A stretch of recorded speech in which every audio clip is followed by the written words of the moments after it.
Chair recognizes Senator Somerville, the gentleman from Eastern Fairfax County. Thank you, Madam President. I move the bill pass. And speaking to that motion. The senator has the floor. Thank you, Madam President. Ladies and gentlemen of the Senate, Senate Bill 1243 does two things. Number one, it has to do with extradition, and number two, it has to do with the privacy of women's reproductive data. So first of all, with regard to the extradition piece, what the bill does is it provides protections to Virginia residents from being extradited to other states for conduct which was formerly protected under the Constitution by the prior to the Dobbs case, which came down a few months ago.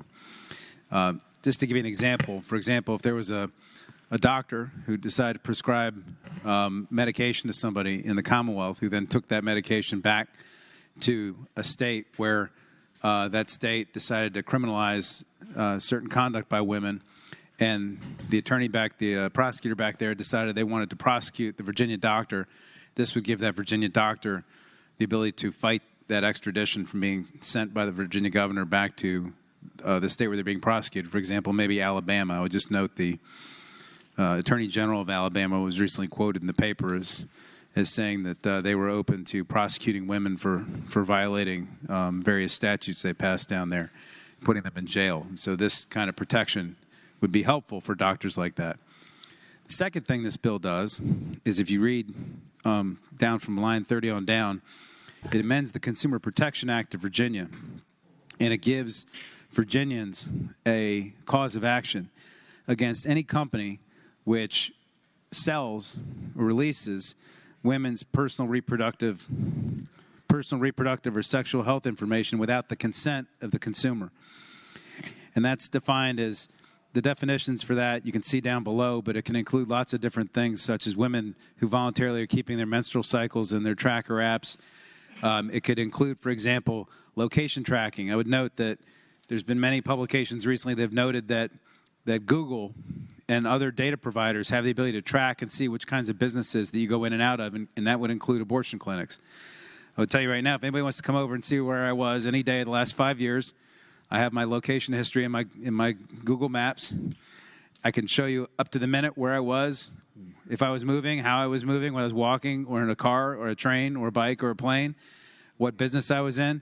But I'm telling you, there's companies out there that have this, that can purchase it and track it, and it's very easy to take anonymized data and match it up with a human being, with an actual person, just by looking at the data. So it's very easy to figure out whether somebody went into that clinic and where they went after that, like their house, and to be able to then prosecute them. This gives women the right to sue a company that sells information about them that could be used to track their reproductive health history.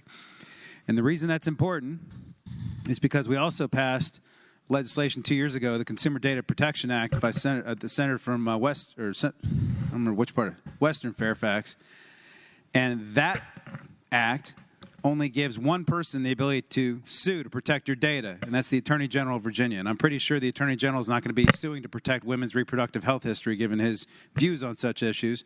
So it's important that women have that cause of action here, which is what this does. And this will make these companies not keep this data.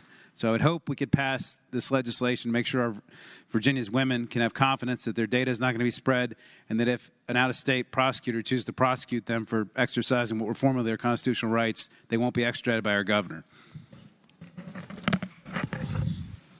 The question is, shall the bill pass? Those in favor of passage will record their votes aye. Those opposed, no. Are the senators ready to vote? Have all the senators voted? Does any senator desire to change their vote? The clerk will close the roll. Ayes 23, noes 17. Ayes 23, noes 17. The bill passes.